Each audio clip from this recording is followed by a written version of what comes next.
So what I'm going to do is I'm going to kind of talk to you a little bit about this first, all right? Kind of give you a preface of what this is and what this looks like. Up until today, I hope, you have been doing word problems, and most people get to word problems and they're like, I'm walking away because it's got a bunch of words and really there's no math involved. And I find that a lot. Like my students they want to vacate, which I understand. So if I'm looking at these types of problems, I'm going to give you an old lady trick that, of course I have to come up with some old lady tricks to make things a little easier for you. And this is one of the ways, and I think it's really cool. You can use it on all types of word problems as well. So, having said that, let me describe what related rates is. Let's talk a little bit about a balloon.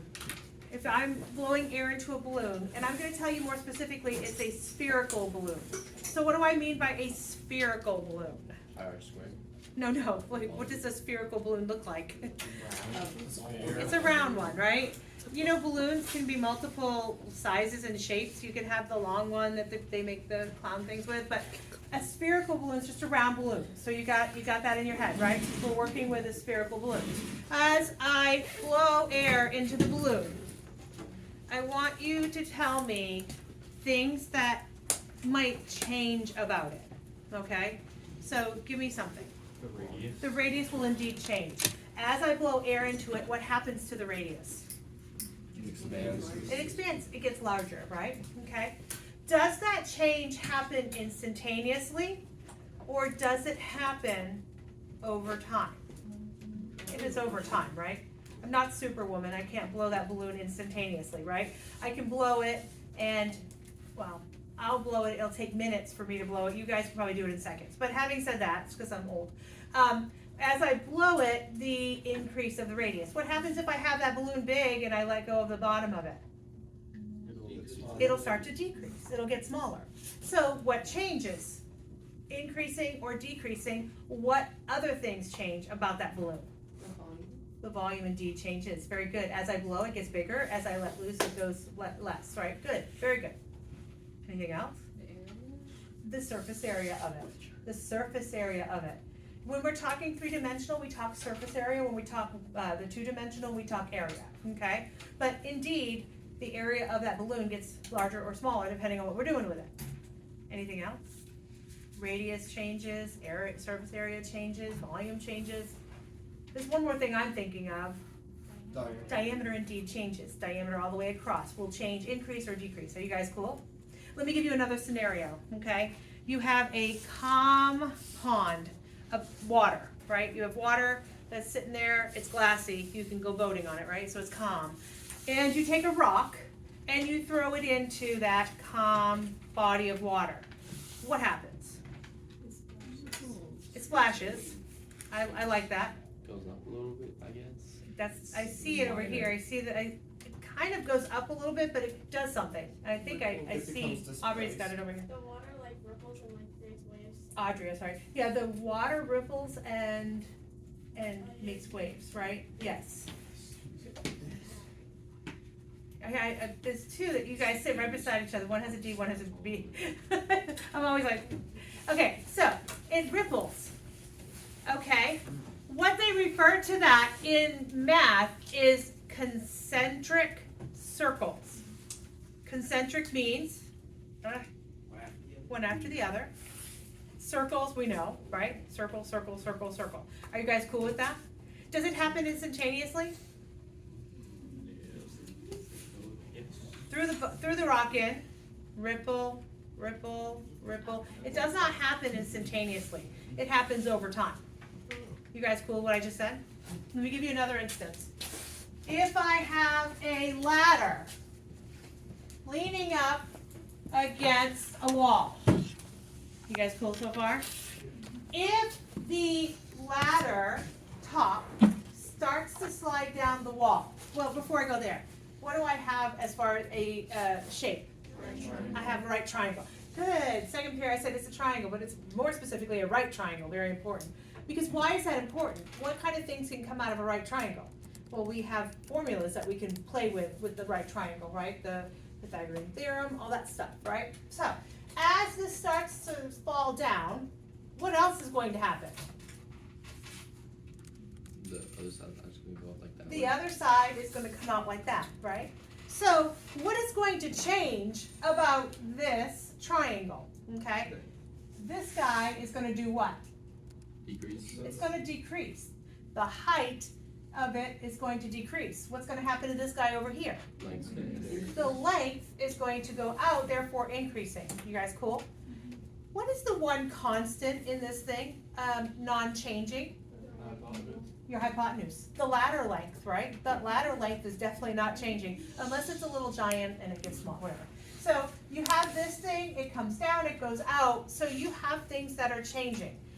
Is it happening instantaneously or is it happening over a period of time? Over time. As this comes down, that goes out.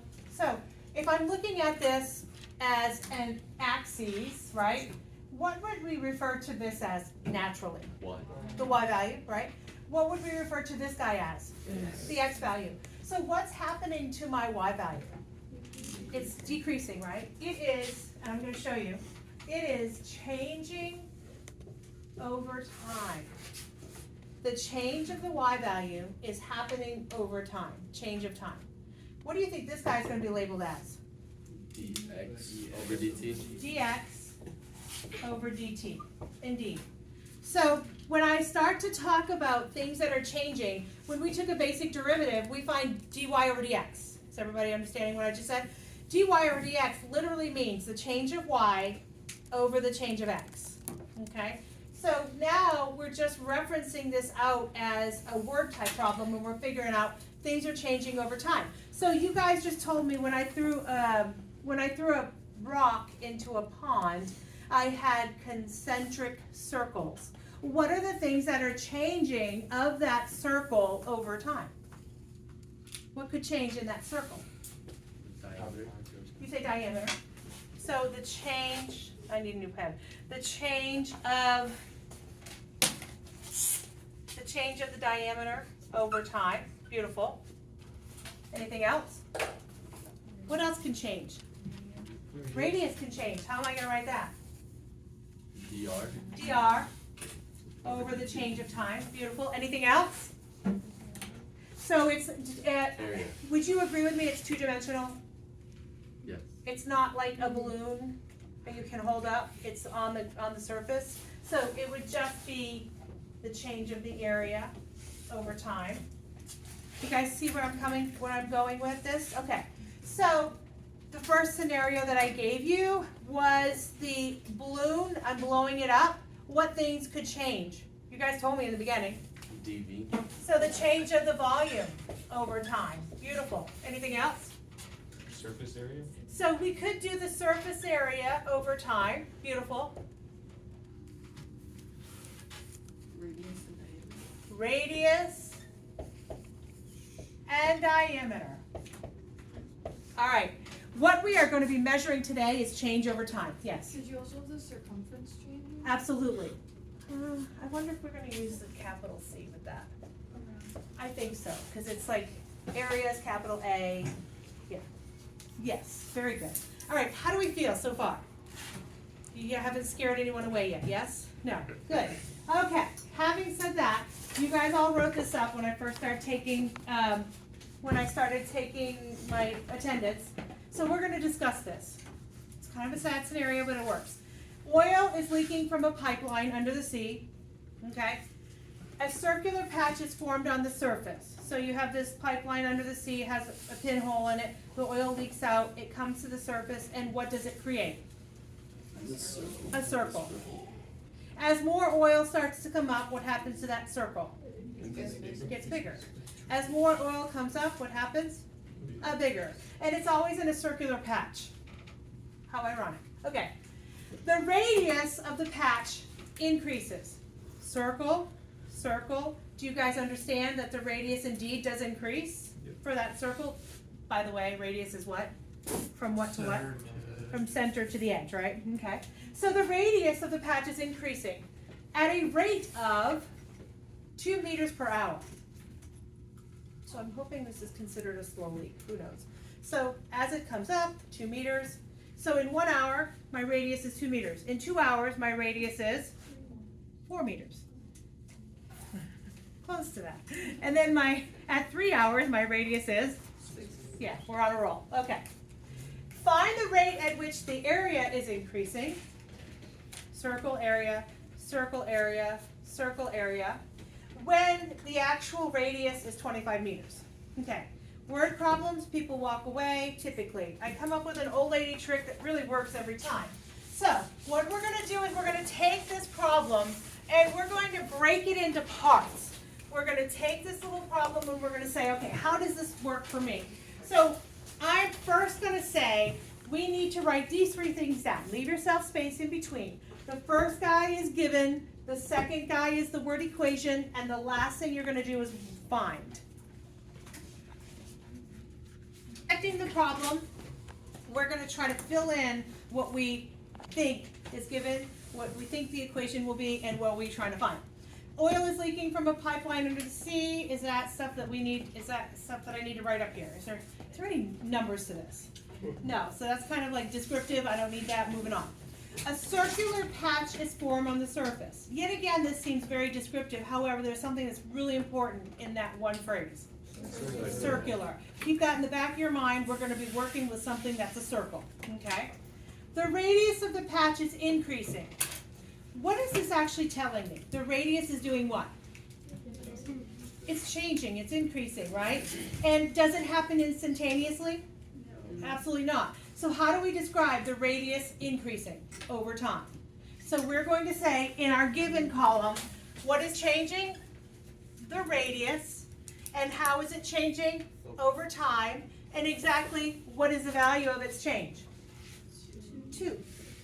So the change of the radius over time is 2. You can put the units of measure in AS level mathematics. I don't care. You know, if you were doing AP calculus, you would definitely want to care. Okay? So if I'm doing this, I would write meters per hour. You can do it just so you have it in front of you, but dr over dt. Okay? So then the next thing it says is find the rate at which the area is increasing. What am I trying to find? I'm trying to find the rate of area in changing, right? So what am I trying to find? How do we write that down? D what? A over dt. We don't know it. We're trying to find it. I'm sticking it in my find place. Okay? So find the rate at which the area is increasing when the radius is 25 meters. They're giving me that. What are they giving me? Your dr. Not dr, not the change. They're literally giving me something very specific. The radius itself is 25. How would it be worded differently if they were indeed telling me dr?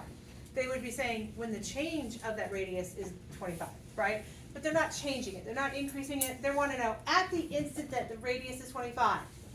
Let's figure out what's happening, okay? Last but not least, the equation. Oftentimes it's obscure because it's like not blatant in your face. This is the equation you're going to use. But we have cues as to what we are going to use. So if I come back, that second thing you guys said, there's something important in that phrase, and I told you to keep it in the back of your head. What was it? Circular, right? Okay, so we are working with circles. More specifically, what are we trying to find about that circle? We're trying to find the area. Hence, what's the equation we're playing with? Area. Yeah, okay. So, yes, area of a circle, pi r squared. Thank you for knowing that for some of you. Those of you that don't remember, got to go back and study that. Happens every year. They're like, what is the area of a circle? Every year. I love it. Like, really? Okay, so I've taken this word problem, dissected it into these 3 sections, given the equation and find. So now, once you've dissected the whole word problem in that aspect, this is the technique. I'm going to tell you the steps to make these work every single time. The first thing you do is you're going to take the derivative of the area equation, whatever equation you have. However, it's a little different. You are taking the derivative of it with respect to time. So literally what you're going to be doing is the change of the area over time and the change of the radius over time. So So think of it when I start to do the problem with you. So, what is the derivative of a variable? Like the derivative of x. You guys would naturally tell me what it is. So the derivative of the a is 1. I need you to do one step more with that. I need you to tell me it's 1, but I need you to tell me you did that derivative of that area with respect to time. So literally in these problems, you're going to attach the fact that you did it with respect to time. So the derivative of a is 1, dA dt. No different than if I had y equals 2x, you would tell me, what is the derivative of this? It's actually 1, but really what do we write? dy over dx. We're taking the derivative of y with respect to x. Over here, what would the derivative of this guy be? So, yeah, in reality, we do dy dx, really 1, and then we have 2, but what we typically would write is dx over dx. And are we really going to write dx over dx? Because that's just the number 1. That's telling me I took a derivative of x with respect to x. We don't do that. It's kind of like writing the number 1 in front of a variable, 1x. You put x, right? So this is something we are not accustomed to doing. However, when we're doing it with respect to time, we're going to slap that next to it just so you know it's over time. Is everybody okay? So we have dA over dt. Now, pi is just a number.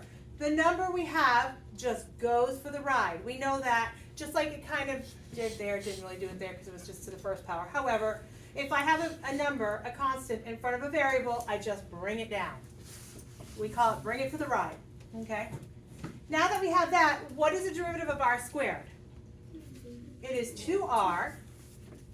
Now you're going to tell me, very specifically, you're doing it with respect to time. So what do I need to attach to it? dr over dt. Absolutely, dr over dt. Okay? So derive it with respect to time. That's what makes the related rates problems a little different. You're telling me you're doing it over a time period. Okay? Now, the question itself says find dA over dt. They are giving us very good information. They're telling me what dr over dt is. They're also telling me what radius is. Does it make sense that I could plug in what my radius is? I could plug in my change of the radius, and literally I could solve for dA over dt. That's what you're going to do. Okay? So you're going to have the change of the area over time is equivalent to pi times 2 times r, which is 25, times the change of the radius. And I suggest you leave your answer in terms of pi. You don't need a decimal answer. You're just going to clean it up pi.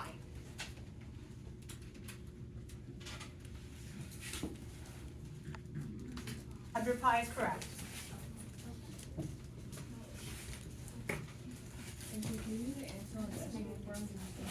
I think so. I think so. I think you'll be okay. What do we think? Terrible, horrible? I love it, Miss Kay. Your old lady trick is marvelous. I know that's what you're thinking. Right? Thank you. I feel the same way. I couldn't get kids to understand like what you do, what your patterns were, and I'm like, listen, we're just gonna break this puppy down. All right, how do we feel? Feeling pretty good, right? Okay, we're gonna do another type. So there are 2 types of problems that come with related rates. Word problems. Look, I started with word problems this time. Word problems, and then the other one is a little different. It is indeed a related rates. I'm gonna show you how to be able to figure out that it is indeed a related rates problem. Okay, any questions on this before I go on to the next one? Yes? Is there any instance where the change happens instantaneously? Never. Never? Not in related rates. Because it's change over time. Like, very few things happen instantaneously, you know? So, when we're measuring change, we're typically measuring it over time. Even when I walk, I do it over time. It's a little slower than it used to be, but it's over time, right? So things are going to happen. The ladder's going to slide down. You have a cylinder, like a can. It's got a leak in it. So something falls out of the can, right? Like whatever's in there, tomato juice or whatever. It comes out. Does it happen instantaneously? No, it comes out as a drip over time. So we're going to be measuring over time. That's a good question, though. Okay. Okay, so, hold on. Don't go there. I have to move it. I was talking about.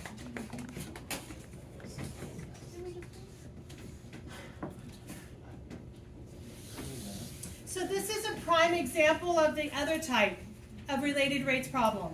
A lot of times people are gonna look at it and go, holy cow, it doesn't look anything like we just did. But it really is, and I'll explain it as we go. So I want to just remind us of the few things that we need to remember when taking derivatives. So the equation of this curve is this guy. The first step is you're going to rewrite it. This guy, even though it looks kind of funky, is a check mark, it's a square root. So how do we rewrite x in this case? X to the 1/2. And then can we ever take a derivative of something in a denominator? The answer is a no, so we are going to flip it up and rewrite it. So what is this equation going to be rewritten as? Y is equal to 4x to the 1/2 and then 2x 2 negative to the negative 1/2. Right. So when you're doing these problems, just remind yourself, this is simply a power rule. It's just you must rewrite them first to make them a little bit more palatable to do. Having said that, part I of this problem, worth 3 points, is that you want to find dy dx. So that's what we got tested on yesterday. Okay, so take a derivative of this. I'll give you a minute just to practice your derivative. I'll do it up here to make sure you guys are cool. Derivative of y with respect to x literally is 1 dy dx, right? Is equal to, and then I'm going to take the 4 for the ride. I'm going to bring the 1/2 to the front, rewrite the x, subtract 1 whole. Yes? Moving on to the number 2, I'm going to bring the negative 1/2 down, take the x, rewrite it, subtract 1 whole. Is the derivative okay? I don't see anybody like, where'd you get that? Okay, so I'm going to clean it up a little bit. I got 2x to the negative 1/2. And then I've got minus, because 2 times negative 1 is 2 times negative 1/2 is negative 1, x to the negative 3/2. If I was going to say with respect to whatever, do you guys agree this whole thing would be with respect to x? I just did it. It would be kind of silly for me to say, oh look, I took the derivative of it with respect to x. You don't do that. It just kind of feels awkward, okay? So you guys understand, took a derivative of y with respect to x. I actually took a derivative of x with respect to x. We don't write it, but now you know how that looks. Are we cool? Yes. So now, this particular part I is where the related rates come into play. A point moving along a curve, that's your ding, ding, ding, ding. It is a related rates problem. Why is it a related rates problem? It's because something is moving over time. Does that make sense? A ladder is falling, a balloon is getting bigger, a circle is getting bigger or shrinking or whatever's happening. This point is moving along a curve and it doesn't do it instantaneously, hence it's related rates over time, okay? A point is moving along a curve in such a way that the x coordinate is increasing at a constant rate of 0.12. Find the rate of change of the y coordinate when x is 4. I'd like you to write the 3 things that I told you, the old lady trick thing. We're going to do given, equation, and find. I'd like you to try to pick out the given and the find. We'll talk about the equation in a second. But if you don't mind, go ahead and try to label what you think is given here and what you think we are trying to find here.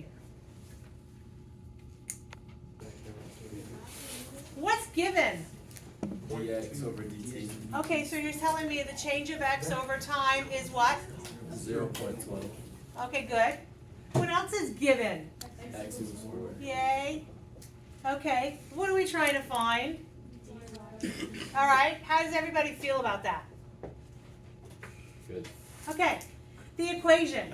We've done the hard work. We've done the legwork. In the last one, we wrote down an equation, and the next thing we did was we took a derivative with respect to time.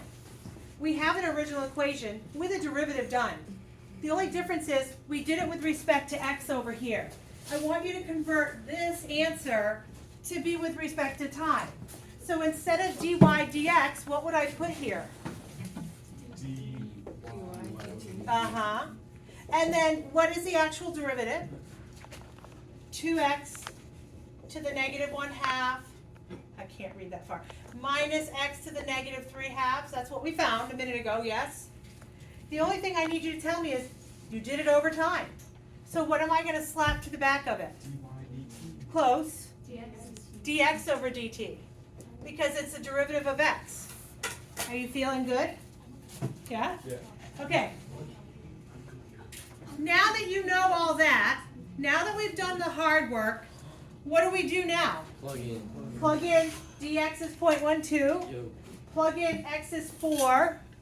It's going to be a decimal answer. Plug in chunk and tell me what you get.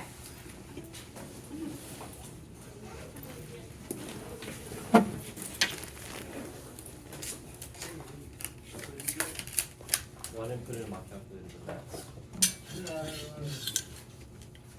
I can't remember what they got earlier. What is it? 0.105. Oh, yeah, Oh, yeah,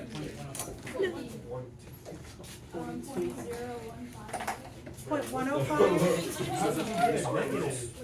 All right. Happy weekend, everybody.